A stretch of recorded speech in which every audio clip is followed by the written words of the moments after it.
고린도전서 10장 14절에서 22절의 말씀을 함께 보시겠습니다.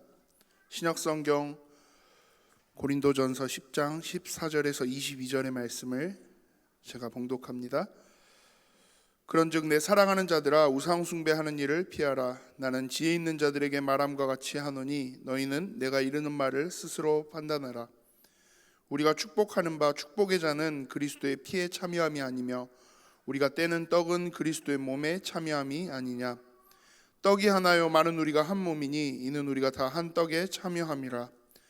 육신을 따라 난 이스라엘을 보라. 제물을 먹는 자들이 제단에 참여하는 자들이 아니냐. 그런즉 내가 무엇을 말하느냐. 우상의 제물은 무엇이며 우상은 무엇이냐. 무릇 이방인이 제사하는 것은 귀신에게 하는 것이요 하나님께 제사하는 것이 아니니 나는 너희가 귀신과 교제하는 자가 되기를 원하지 아니하노라.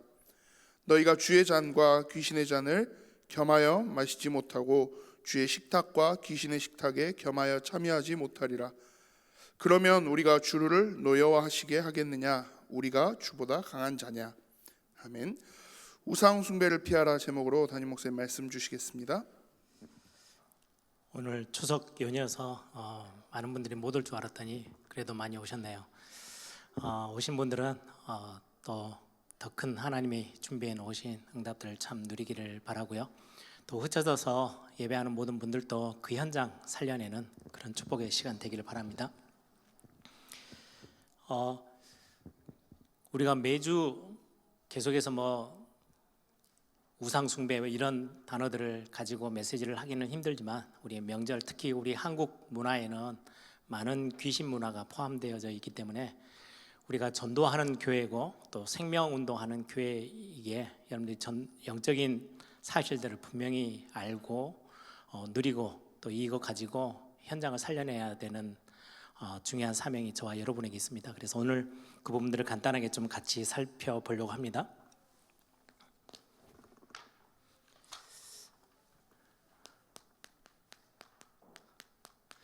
우상 숭배를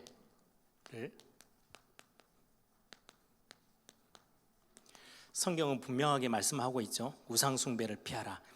오늘 14절에 보면 내 사랑하는 자들아 우상 숭배하는 일을 피하라 이렇게 되어 있습니다. 영적인 싸움, 영적 사실에 대해서 여러분들이 좀 분명하게 좀 그림을 가지고 계셔야 될 부분이 예전에 제가 그런 강의들을 위해서 이렇게 책을 보는데요. 그 책에 어떤 학자가 그렇게 적어놨더라고요. 사단의 전략이 두 가지인데 같은 전략인데 모양만 다르대요. 어떤 거냐니까 강대국, 선진국, 과학과 기술 이런 어떤 지식들이 굉장히 발전되어 있는 나라에서는 영적인 사실을 꽁꽁 다 숨겨놔요. 그래서 믿지를 않는 거예요. 말 그대로 귀신 역사 이렇게 하면 무슨 귀신 같은 소리, 이 땅에 무슨 귀신이 어디 있어? 완전히 무시하는 거예요. 아니 지금 과학이 얼마나 발전돼 있고 시대가 이렇게 발달되어 있는데 아직까지도 귀신 이야기하냐? 굉장히 수준 낮은 이야기로 치부해요. 그래서 아예 언급도 못하게 만들어요. 반대로 한편에 또 사단의 전략은 극대화시켜요. 사단이라는 것을 완전히 삶을 장악할 만큼 겁을 주고 두려움에 떨게 만드는 전략.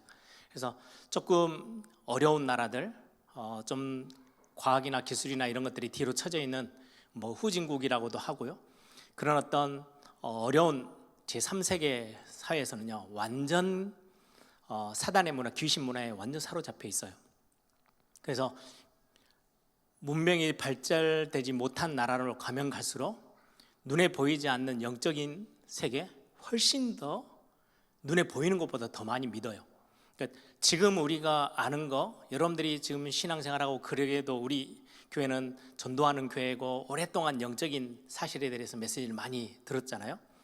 여러분들이 지금 느끼고 영적인 거 이해하고 있는 것보다 훨씬 더 많은 부분이 영적인 세계 속에 포함되어 있습니다.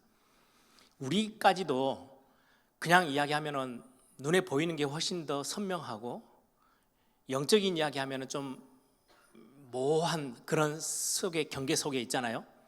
그만큼 우리 한국은 발전된 나라 쪽으로 가고 있는 거예요. 그런데 여러분들 조금 무속인들이나 이렇게 영적인 부분에 이렇게 사로잡혀 있는 사람들을 보면요, 눈에 보이는 사실보다 영적인 이야기가 훨씬 더 그 사람들에게는 현실이에요. 더 실제예요. 이게 점점 다른 조금 더 어려운 나라들, 문명이 좀 덜 발달된 나라로 가보면 눈에 보이고 손에 잡히는 현실적인 문제보다 영적인 이야기가 훨씬 더 잘 먹혀요. 그래서 어떻게 보면 굉장히 많은 어려움을 겪고 있지만 복음 운동하는 데는 훨씬 더 많은 열매들을 맺기도 해요. 그런 것처럼 문제가 많다 그래서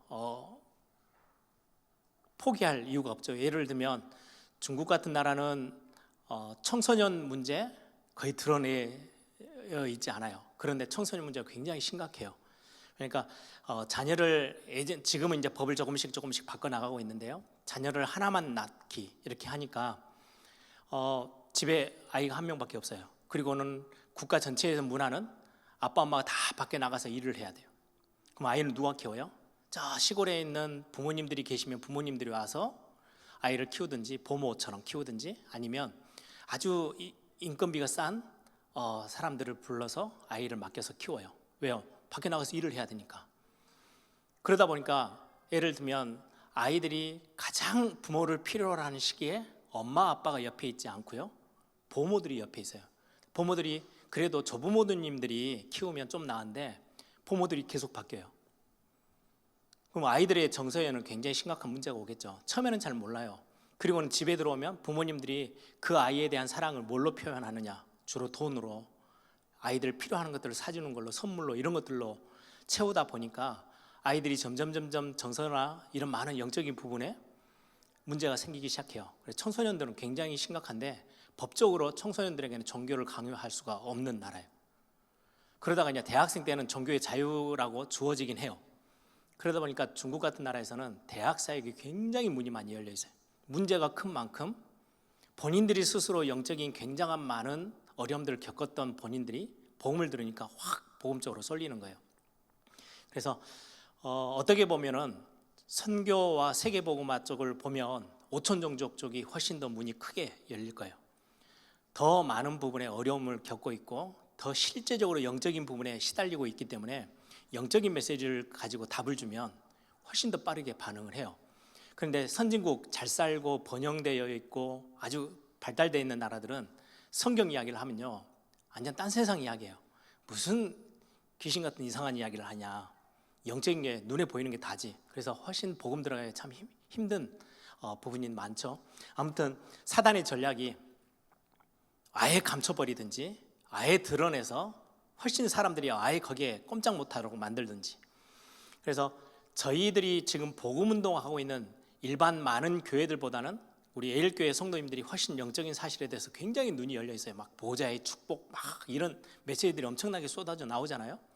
시공간을 초월하는 기도의 비밀들 막 이렇게 나옵니다. 그럼에도 불구하고 여러분들이 느끼고 있는 영적 세계보다는 훨씬 더 많은 부분에 영적인 비밀들이 성경에서는 밝혀내고 있거든요. 그래서 여러분들이 이 영적 세계를 알면 알수록 기도할 때 일어나는 일이 어마어마할 건데 그걸 우린 잘못 놓치고, 기도보다는 실제로 우리가 막 움직여서 뭔가를 띄는 게 훨씬 더 빠르다고 생각하잖아요. 우리까지도. 그래서 영적인 부분에 대해서 눈을 여는 것은 굉장히 중요한 부분이기도 합니다. 간단하게 몇 가지만 좀 살펴보면요, 세상의 사람들이 방황하다가 실패하는 이유가 몇 가지 있어요. 오늘은 주로 이제 영적인 부분들을 좀 설명을 하려고 합니다. 운명, 사주팔자라고도 하죠. 세상 사람들은 거의 운명론, 이런 어떤 뭔가 노래도 있더라고요. 팔자는 뒤집어도 팔자라고. 나훈아 씨인가 그 가수가 부르던데, 팔자는 뒤집어도 팔자, 그 말은 안 변한다는 거예요. 아무리 애를 쓰고 노력해도 바꿀 수가 없고 뒤집을 수 없다는 거죠. 운명 팔자가 그렇다고 이야기를 해요. 성경에서 말하는 거는요, 운명이 아니고요, 하나님의 섭리예요. 굉장히 달라요. 하나님이 정하셨어요. 시간표도 정하시고 하나님의 뜻을 정하셨어요. 어떻게 보면 운명론하고 비슷한 것처럼 보이는데, 히스기야의 예를 들었죠. 저와 여러분이 중요한 시간표를 두고 하나님의 뜻을 앞에 두고 기도하면 하나님 뜻을 바꾸시기에 바꾸시기도 하셔요. 이게 운명이 아닌 거예요. 운명은 딱 정해진 대로 가요. 내가 아무리 애를 써도 안 되는 거예요. 근데 섭리는요 그렇지 않아요.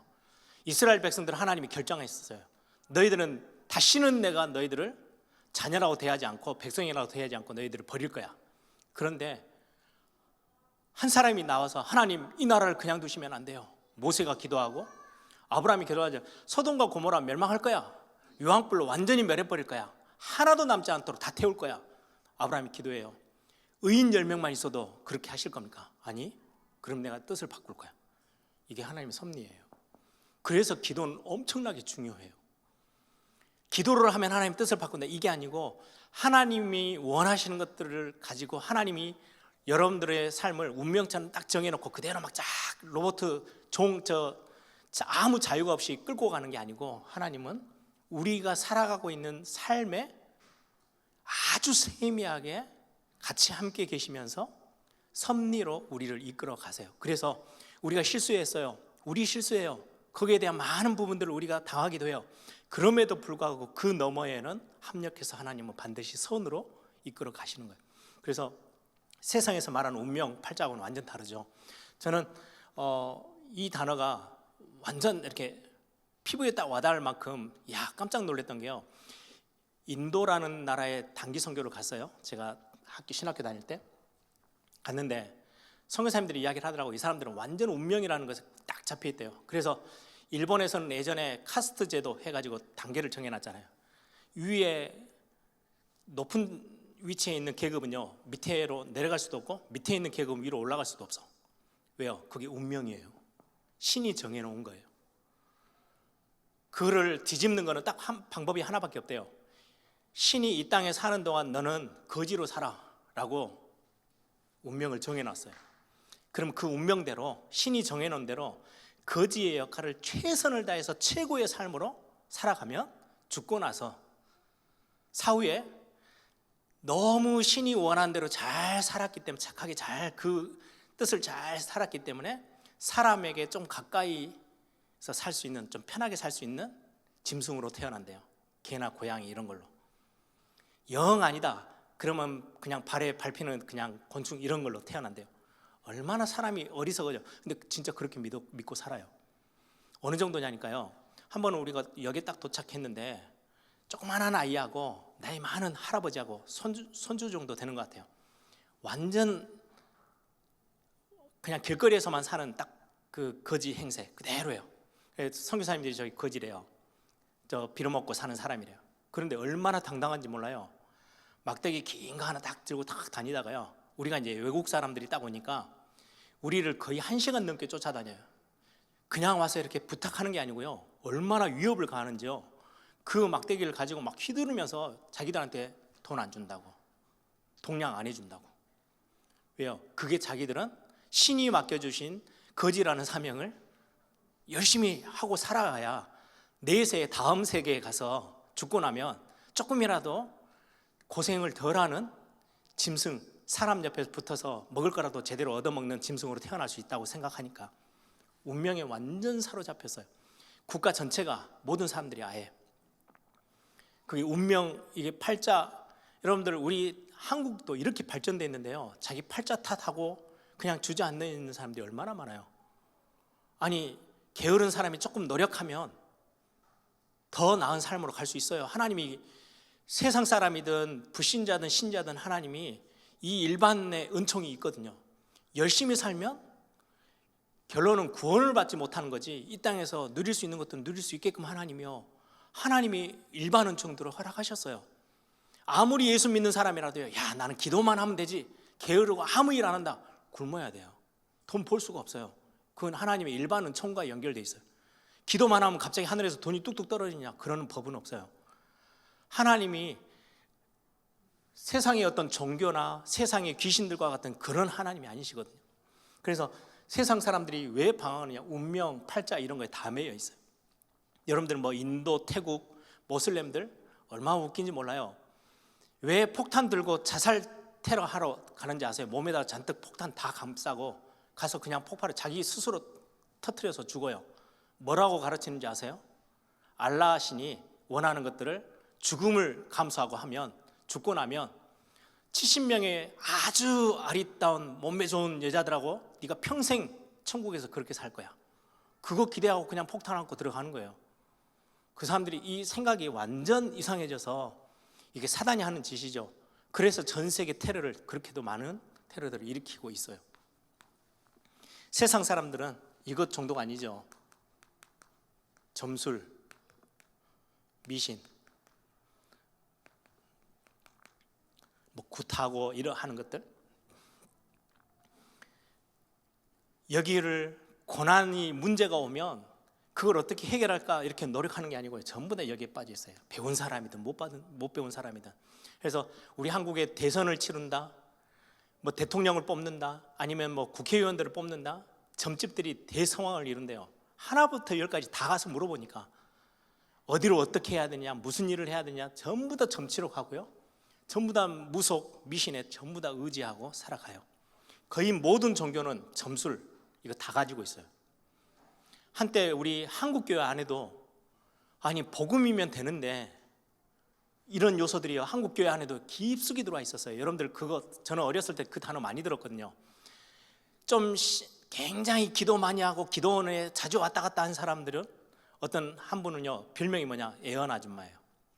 그래서 미래를 가서 엎드려서 이렇게 안수기도 받으러 가요. 목사님도 아니에요. 그냥 애언 아줌마예요, 별명이. 그래서 가면 애언해 준대요. 뭐 하느냐, 기독교식 점수를 하는 거예요. 무당처럼.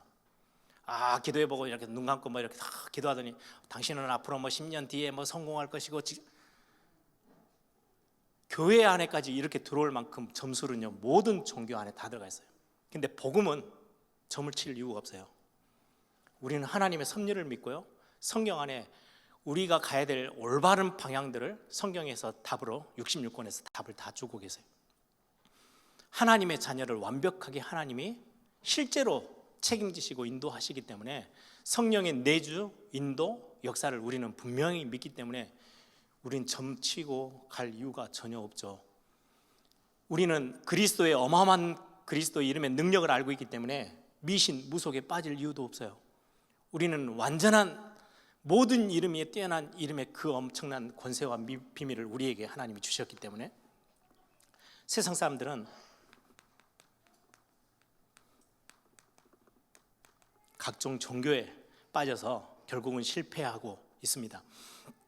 그냥 종교라고 하니까 고등 종교, 아주 뭐 불교처럼 이렇게 체계적으로 잘 잡혀 있는 종교도 종교지만은 무속과 비슷한 미신 어떤 그런 종교들도 굉장히 많아요. 여러분, 일본은 굉장히 발달된 나라인데요, 문화 속에는 심각하게 미신 같은 거, 귀신 문화들이 깊숙이 들어가 있어요. 예전에 한때 굉장히 성공했던 이렇게 영화, 만화 영화인데요, 완전 귀신들만 전신에 영화에 만화 귀신이 다 있는데 삼촌이 자기 조카에게 일본을 소개하고 싶은데 어떻게 하면 좋을까라고 고민하다가 영화를 하나 만들었대요. 만화 영화를. 그게요 우리 한국에서도 완전히 대박 났었어요. 어떤 영화냐, 일본을 소개하려다 보니까 귀신 말고는 소개할 게 없어. 그래서 온통 일본에 있는 사람들이 믿고 의지하는 귀신들을 다 모아서 영화로 만들었는데요, 얼마나 웃긴 내용인지요. 근데 그걸 믿고 살아요. 그렇게 살다가 결국은 엄청난 실패를 맞이하게 되는 거죠. 미래에 대한 궁금증, 사후세계, 특히 사후세계에 대한 영적 지식이 전혀 없어요. 그래서 지금 한국도 조상 제사, 이걸 몰라서 그래요. 사람이 죽고 나서 이 세계를 떠도는 거 아니요. 성경은 분명히 오늘 말씀하고 있어요. 고린도전서 10장 20절에 여기에서 말하는 제사는 딱 조상 제사만을 이야기하는 게 아니고 모든 귀신을 섬기는 제사들, 우상 숭배를 말하는 거죠. 지금 우리나라 지금 조상 제사를 막 이렇게 강조하고 막 하는 사람들의 논리로 따지면 우리나라는 초강대국이 돼 있어야 되고요, 미국이나 유럽 이런 나라는요, 호주 이런 나라는 쫄딱 망해 있어야 돼요. 왜요? 그런 나라들은 조상 제사를 단 한 번도 해본 적이 없거든요. 조상한테 절하고 없어요. 죽으면 끝이에요. 천국 아니면 지옥. 처음부터 기독교가 배경이 돼서 세워진 나라이기 때문에 조상 제사 아예 없어요. 조상을 섬기고 제사 지내고 그들에게 막 뭔가 음식을 만들어 놓고 하는 거? 일본, 중국, 한국 이렇게밖에 없어요. 안 해요. 그런데 그들의 삶은 어때요? 선진국 사람들보다, 조상제사 안 하는 사람보다 훨씬 더 어렵게 살아요. 여러분들 주변을 한번 보세요. 시골에 가서 제사 많은 종갓집, 일반 집보다요, 불신자든 신자든 상관없어요. 얼마나 어렵게 사는지요. 거기 안에 심각한 영적인 문제까지. 그래서 결국은 사단, 귀신에게 완전히 사로잡혀 살게 되어져요.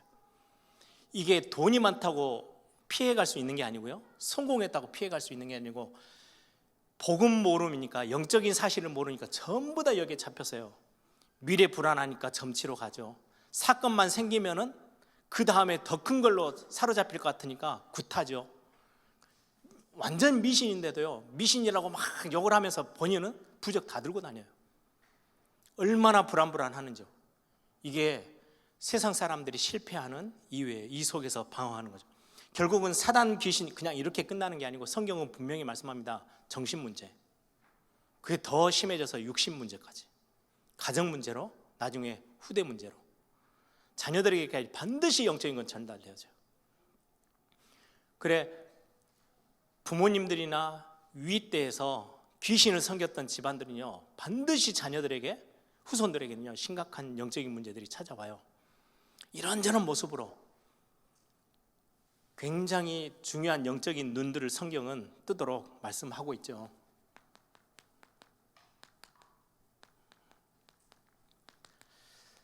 사단의 전략은 굉장히 크게 범위를 넓히면 국가를 활용하기도 합니다. 이게 제일 좋은 거죠. 국가 전체가, 인도는 힌두교를 믿어요. 그래, 거의 90% 가까이가 힌두교. 그러면 완전히 국가 자체가 사단의 문화에 완전 잡혀 있어요. 그래, 전에도 말씀드린 것처럼 기독교 선교 단체에서 기도 제목을 내놓는 거 보면, 인도가 섬기는 귀신의 종류 숫자가 3억 3천. 그 말은 인구가 한 3억 3천 되면요, 한 사람이 다 나름대로 귀신들을 다 섬기고 있다는 말이 돼요. 귀신의 종류가 3억 3천 개나 된대요.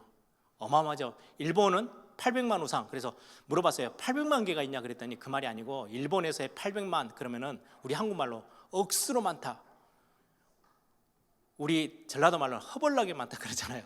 그런 단어래요. 800만이라는 게 너무 셀 수 없을 만큼 많은 숫자, 많은 거를 보고 800만이라는데, 일본의 귀신 숫자가 800만이라 하죠. 국가를 활용해서 우상 숭배하게 해요. 그게 사단의 전략이에요. 이게 제일 쉬워요. 국가 자체가 우상 숭배를 딱 법으로 정하는 듯이 뭔가 문화 전체가, 국가가 다 그쪽으로 가도록. 일본이 한때 신사참배하죠. 거의 대부분 사단이 국가를 활용해서 우상 숭배하게 했어요. 옛날 성경의 애굽 시대 때도 마찬가지고요. 여러분들 잘 알다시피 바벨론 포로 갔을 때 가장 최고의 역할을 했던 느부갓네살이 자기 형상으로 신상을 만들어 놓고 모든 국가의 모든 사람들이 다 절하도록, 거기에 반대했던 다니엘과 세 청년, 그 이야기들이 우상과 싸웠던 사람들의 이야기가 성경의 이야기 아닙니까? 그래서 거의 강대국들 안에는요, 전부 다 힘있게 갈 때는 반드시 이거와 같이 함께 가는 거예요. 블레셋, 다곤신, 그렇죠? 바알, 가나안 땅에는 거의 바알, 아세라 신들 다 귀신 문화와 우상 숭배와 전부 다 연결되어져 있어요. 한 나라를 망하게 할 때도 솔로몬이 우상 숭배에 빠져서 결국은 나라 전체가 하나님이 아닌 우상으로 방향을 바꿔서 나라에 굉장한 위기가 찾아오기도 했죠. 반대로 이런 국가가 전체가 우상 숭배로 갈 때 여기에서 건지기 위해서 예를 썼던, 힘썼던 모든 사람들은 하나님이요 복을 주셨어요. 모세의 10가지 재앙, 여러분들 잘 알다시피 애굽의 10가지 우상이에요. 그들이 섬기던 귀신들 문화예요. 다곤이라는 것은 엄청나게 등치가 큰 거죠. 힘있고 골리앗이 거기에 딱 예표예요. 다곤 신이라는 그 신이 블레셋 사람들이 섬기는 신의 거의 축소판, 사람으로 딱 임해 있는 모습, 그게 골리앗이에요. 그 골리앗을 깨부순 사람이 다윗이에요. 여러분들 잘 알다시피 한국이 아니 이렇게 조그만한 나라가 지금 전 세계를 놀랍게 만들면서 발전하고 이 한국이라는 나라가 이렇게도 중요한 나라가 됐느냐. 이 주변 전체 역사 현대 사회로 와서 우상을 거부하면서 우상을 무너뜨리기 위해서 우상과 싸우고 그것 때문에 순교자의 피가 흘렀던 나라는 대한민국밖에 없어요. 하나님이요 거기에 어마어마한 축복을 부으신 거예요. 신사참배에 대해서 끝까지 전 교회가 거기에 신실한 하나님의 사람들이 우상과 싸웠던 민족이요 우리 대한민국 민족이에요. 그래서 하나님이 이 나라를 이렇게 복을 주시는 거예요. 여러분 아브라함이 갈대아 우르, 그 당시에 최고의 우상 땅 갈대아 우르에서 빠져나오는 것만으로도 최고의 축복을 누리기 시작했던 게 아브라함의 산이죠. 엘리야를 하나님이 복을 주셨던 거, 갈멜산에서 거짓 선지자 850명과의 싸움을 벌였던, 우상과 싸웠던 모든 하나님의 사람들을 하나님은요 끝까지 책임지셨어요. 여러분들 반대로 러시아라는 나라는 굉장히 힘이 있었던 나라거든요. 네, 러시아 원래는 처음에는 교회로 시작해서 지금도 러시아 종교회는 국가 전체 종교예요. 엄청난 교회들이 세워져 있어요. 그런데 왜 저렇게까지 공산주의가 장악해서 나라가 위기가 왔냐? 철저히 그 로마 종교회, 러시아 종교회는요 엄청난 우상이 기반돼 있어요. 그래서 저 중세교회 그 천주교로부터 시작했던 그 영향력이요 러시아 종교회까지 다 들어가 있어요. 그래서 천주교도 거의 성인 숭배 사상이 주를 이룹니다. 사람을 우상화시켜서 우상 숭배해요. 하나님이 아니에요. 마리아까지도 우상 숭배 대상으로 올려놓고 섬기는 게 그들의 종교잖아요. 참 희한하죠. 인도 같은 나라에 가보니까요 기독교는 핍박의 대상이에요. 그래서 선교사가 들통나면 좀 심각한 힌두교가 굉장히 이렇게 보수적인 단체들이 많은 지역에서는요 교회에 불질러 버리고요 선교사들 돌로 막 때리고요 그런 엄청난 핍박의 일들이 지금도 벌어지고 있어요. 그런데 천주교는 단 한 번도 핍박을 받지 않아요. 제가 인도에서 인도 사원도 가보고 인도의 천주교 성당 같이 생긴 데도 가봤어요. 똑같아요. 십자가만 있을 뿐 인도에서 섬기는 귀신의 그 문화 형태들 형상들 그게 고스란히 성당 안에 다 들어가 있어요. 그러니 굳이 핍박할 이유가 없잖아요. 다 받아들이고 다 같이 하고 있는데 뭐 교회에서만 안 돼 우상 숭배는 절대 피해 이렇게 하니까 돌리고 쳐들어오는 거예요. 왜요? 사단 귀신은 전 세계 다 통하는 거니까 국가를 통해서 또 지역을 장악해서 우상 숭배하게 합니다.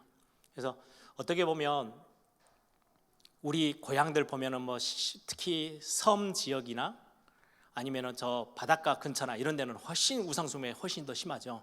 제가 부산에서 영도 지금 우리 이마누엘 교회가 있는 영도에 고신대학이 있었어요. 그 학교에 이제 다닐 때 어떤 이야기가 있냐니까요. 영도 말한 대로 예전에 지금 다리가 낮아서 섬 아닌 것처럼 다니는데 영도도 섬이에요. 삼신 할매가 그 섬의 주인이에요. 그 삼신 할매가 기분 나빠지면 전부 다 재앙을 다 내린대요. 그래서 영도 예전에 토백이들은요 영도를 못 벗어나요. 이사를 밖으로 섬 밖으로 못 나가요. 왜? 삼신 할매가 싫어한대요. 꽉 잡혀 살아요. 그래서 밖에 나가서 학교를 대학을 다니다가도 집은 여기가 있어요. 빠져나가지를 못해. 우리끼리 막 장난해요. 너 영도 나갔다는 이상한 일 생기니까 영도 안에 너 머물러 있어. 우리 신학생들끼리 막 농담하고 그랬거든요. 우상 숭배가 얼마나 지역 안에 심한지요.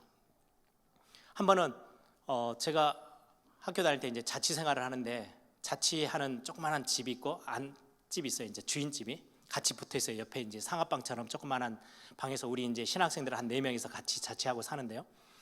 저 안가 쪽에 이렇게 저 집 있는 주인집 마당에 가 보니까요. 얼마나 우상 단지들이 전신에 깔려 있는지 처음에는 그걸 몰랐죠. 그냥 이렇게 얼마 주고 월세 내고 이제 자취를 하니까요. 자취하고 딱 시작한 날부터 한 1, 2주 4명이서 돌아가면서 잠을 못 잤어요. 자다가 새벽에 벌떡벌떡 깨는 거예요. 가위 눌려가지고. 신학생들이 벌떡 일어나가지고 왜 그러지? 그러고 확 또 기도하고 또 그리스도의 예수 그리스도 이름으로 또 꺾고 또 자요. 그럼 옆에서 벌떡 또 일어나요. 이게 한 2주를 계속 헤매니까 안 되겠다. 왜 그러지? 봤더니 원래 그 터가 그 집주인이 오랫동안 귀신 섬겼던 집. 이 영향력이 있어요. 그거 알고는 우리가 본격적으로 우리 꺾고 우리 그리스도 이름으로 꺾고 우리 살아야 되겠다. 안 그러면 우리 잠을 못 자서 안 되겠다. 그러고 나 뒤로부터는요, 나 그런 게 없어져 버렸는데 지역 마찬가지예요. 국가도 그렇지만은 한 지역, 한 동네 굉장히 심각한 영적인 문제까지도 전달되어지게 되죠. 그렇다면 우리 가문과 가정 어떠하겠어요? 그래서 제사가 많은 집은 계속해서 섬기니까 귀신 섬기는데 귀신이 좋다고 달라붙어 있죠. 그러니까 계속해서 귀신의 역사들이 끊이지를 않아요. 굉장히 이 부분들을 알고 있어야 우리는 살려낼 수 있죠. 그래서 이제는 좀 신앙이 좀 붙으면 요즘은 교회 성도님들 중에 추도 예배 하는데 목사님 오셔서 예배 인도를 좀 해주세요. 거의 없어졌어요.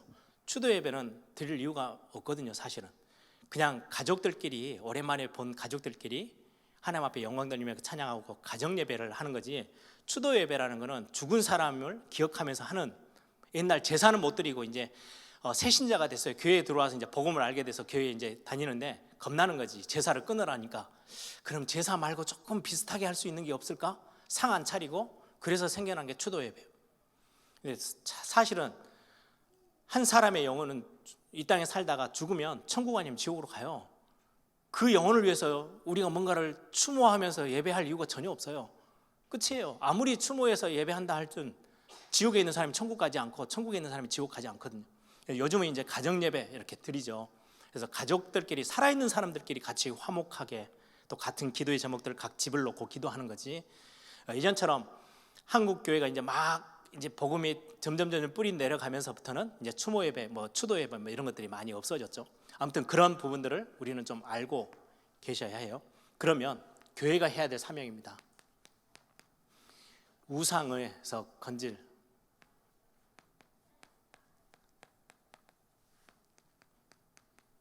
영적인 조직, 우상에서 건져내야 될 영적 조직을 교회는 반드시 이 답을 가지고 있어야 됩니다. 그게 바로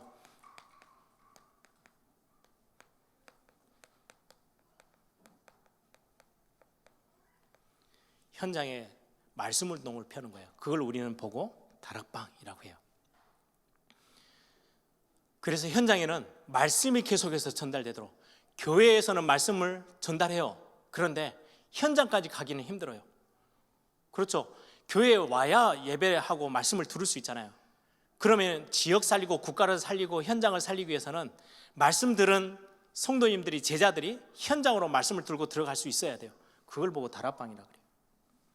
그래서 우리는 그걸 전도 전략으로 삼아서 일주일에 한 번씩이라도 현장에서 복음의 그리스도에 대한 메시지들을 전달할 수 있는 시스템을 갖추는 거, 말씀 운동이 펴도록.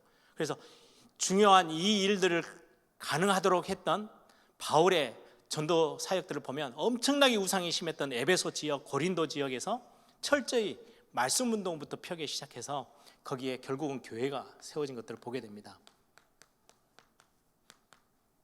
지교회 운동.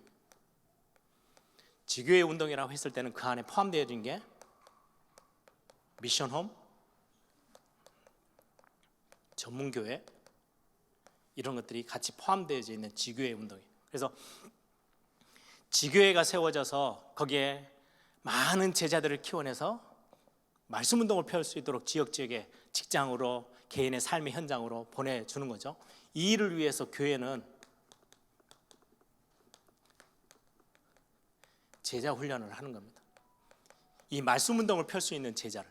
그래서 또 우리 가을에 되면 삼천제자 학교 이렇게 하죠. 교회에서는 계속해서 현장에서 말씀 운동을 심부름할 수 있는 제자들을 교회는 양육하고, 그 양육된 중요한 제자들이 말씀을 들고 현장으로 가서 말씀을 복음 모르는 사람들에게, 세상 사람들에게, 주변에 있는 사람들에게 시간표가 되어졌을 때, 그래서 다락방 문은요 열렸다가 닫았다가 또 필요할 때는 중요하게 또 개설해서 시작했다가 또 상황이 이제 안 되면 또 문 닫았다가 상관없어요. 이 일이 계속 되어지도록 하는 게 지교회입니다.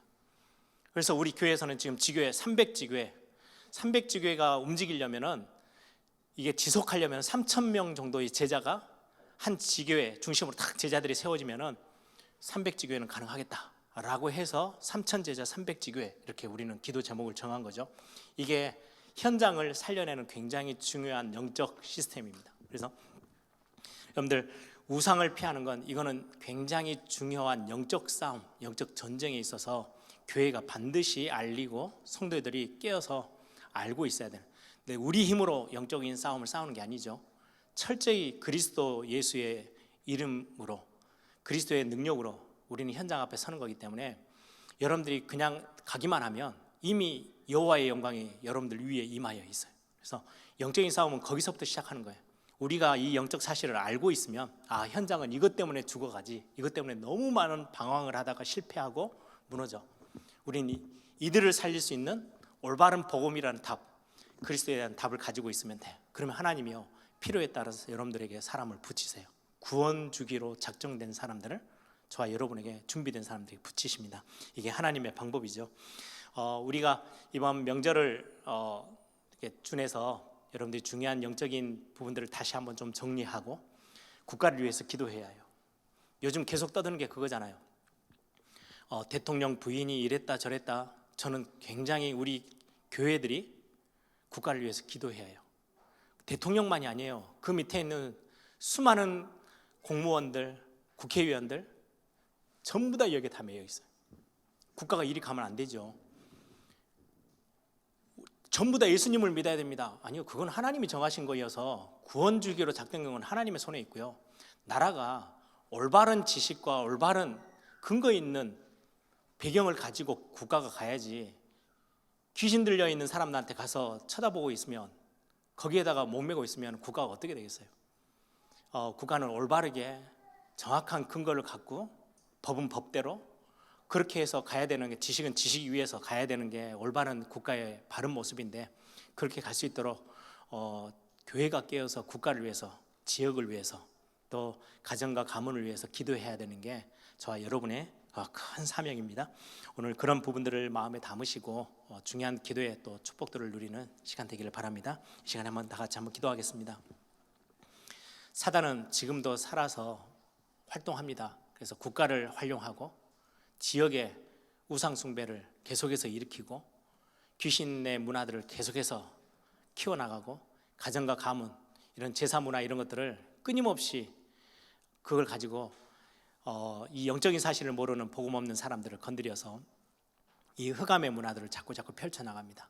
그것들에서 우리가 그들을 살려내는 중요한 사명이 교회와 저와 여러분에게 있습니다. 하나님, 우리 국가와 지역과 가정과 가문, 하나님, 우리의 기도와 또 우리가 말씀운동 펴는 중요한 영적 시스템을 통해서 지역이 살아나고 국가가 살아나고 가정과 가문이 복음화되어지는 큰 응답의 축복이 있게 해달라고 우리 한번 다 같이 한번 통성으로 함께 기도합니다. 살아계신 아버지 하나님, 감사합니다.